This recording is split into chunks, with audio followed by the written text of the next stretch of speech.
ஓம் நமோ நாராயணாய.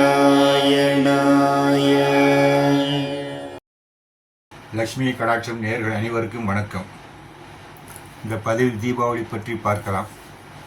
தீபாவளி பண்டிகை என்பது மிகவும் ஒரு முக்கியமான ஒரு பண்டிகை. முதலில் அனைவருக்கும் தீபாவளி நல்வாழ்த்துக்களை தெரிவித்துக் கொள்கிறேன். தீபாவளி என்பது மிக உற்சாகமாக அனைத்து மக்களுக்கும் பிடிக்கக்கூடிய ஒரு பண்டிகை தீபாவளி தான். ஏனென்றால் பட்டாசு வெடிப்பது, புது ஆடைகளை அணிந்து கொள்வது என்பது எல்லோருக்கும் பிடிக்கும். அதில் குழந்தைகளுக்கு மிகவும் பிடிக்கும். இனிப்பு சாப்பிட்டு விட்டு அந்த பண்டிகையை கொண்டாடுவது என்பது எல்லோருக்கும் பிடித்த ஒரு நல்ல பண்டிகை இந்த தீபாவளி. இந்த தீபாவளியில் நாம் கவனிக்க வேண்டிய என்னென்றால், அந்த தீபாவளி எப்போது வருகிறது? 20ஆம் தேதி, 20 அக்டோபர் 2020 திங்கள் ஐப்பசி 3ஆம் தேதி என்று தீபாவளி பண்டிகை. அதில் கவனிக்க வேண்டிய என்னென்றால், அந்த தீபாவளி பண்டிகைக்கு முந்தைய நாள் பஞ்சாங்கம் பார்த்தீங்கன்னா நரக சதுர்த்தி ஸ்நானம் போட்டிருக்கும். அது மிக முக்கியம். அது எப்படி என்றால், அது சதுர்த்தசி. அந்த சதுர்த்தசியில் தான் அந்த நரகாசூரன் அந்த திதியில் கொல்லப்பட்டான். எனவே அது ஒரு முக்கியமான ஒரு தினம், நரக சதுர்த்தி ஸ்நானம் என்பது. அதிலும் அதிகாலை. எனவே தான் இந்த தீபாவளி பண்டிகை எப்படி என்றால், அந்த அதிகாலையில் கொண்டாட வேண்டும். 4 to 5:30 மணி வரை சூரியன் உதிப்பதற்கு முன் நாம் எண்ணெய் தேய்த்து குளித்து புத்தாடைகளை உடுத்து கொள்ள வேண்டும். அதன் சூரியன் உதித்த பிறகு இந்த பண்டிகை செய்யக்கூடாது. அதாவது பிரம்ம முகூர்த்தத்தில் செய்யுங்க, பிரம்ம முகூர்த்தத்தில் செய்யுங்கன்னா அது இந்த ஒரு பண்டிகை தான். நிறைய பேர் விநாயகர் சதுர்த்தியா, விநாயகர் பூஜை பிரம்ம முகூர்த்தத்தில் பண்ணிடுங்க. அதுபோல் நிறைய சொல்லுவாங்க, சரஸ்வதி பூஜை பிரம்ம முகூர்த்தத்தில் பண்ணிடுங்க. அது அப்படி கிடையாது. பிரம்ம முகூர்த்தத்தில் செய்யக்கூடிய ஒரே ஒரு விசேஷம் என்னென்றால் அது இந்த தீபாவளி தான். 4 to 5:30 சூரியன் உதிப்பதற்குள் நாம் எல்லாம் செய்து விட வேண்டும்.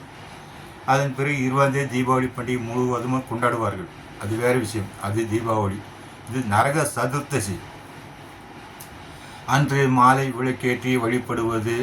வீடு முழுக்க விளக்கேற்றி வைப்பார்கள். விளக்கேற்ற வீடில் விளக்கு ஒளியால் ஜொலிக்கும். இதுபோல் முன்பெல்லாம் கொண்டாடினார்கள்.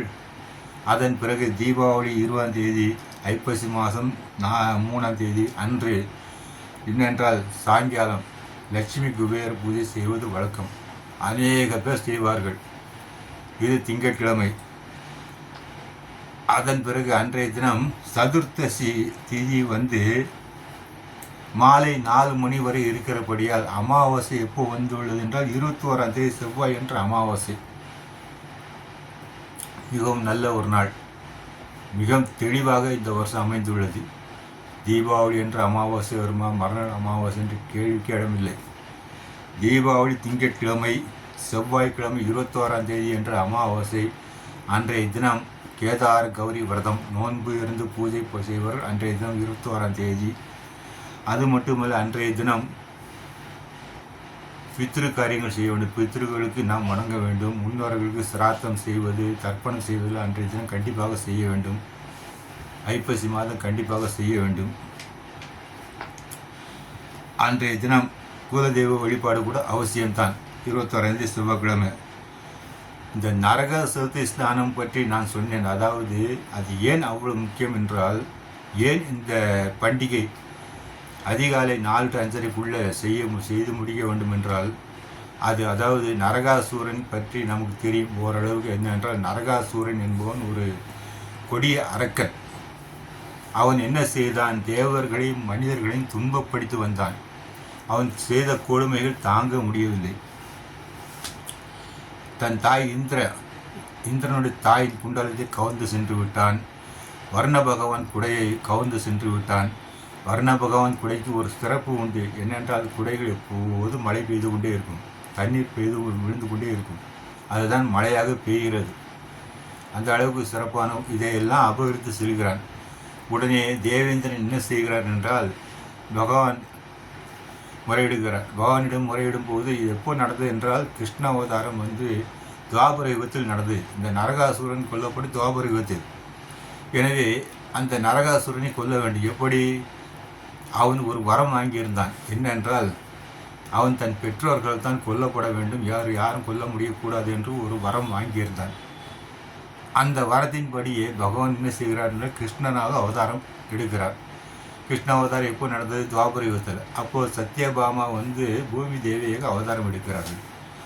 ஆக இந்த இந்திரன் வேண்டுகின்ற அந்த வேண்டுகோளுக்கு இணங்க பகவான் என்ன செய்கிறார்? கருடனை நினைக்கிறார்.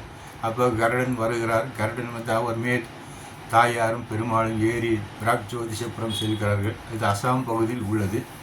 அந்த பிராக் ஜோதிஷபுரம் போன, ஏன்னா அதுதான் அவன் வாழ்ந்த இடம். யார்? நரகாசுரன் வாழ்ந்த இடமே அதுதான்.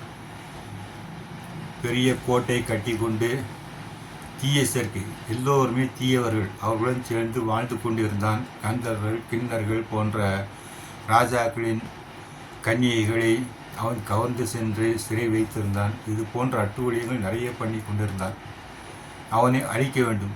உன்னை பிராக் ஜோதிஷபுரம் சென்ற அந்த கோட்டைகளை எல்லாம் தகர்த்து பகவான் அந்த நரகாசுரனை அழிக்கிறார்.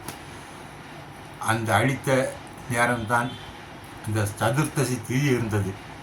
அதுவும் அதிகாலை பொழுது.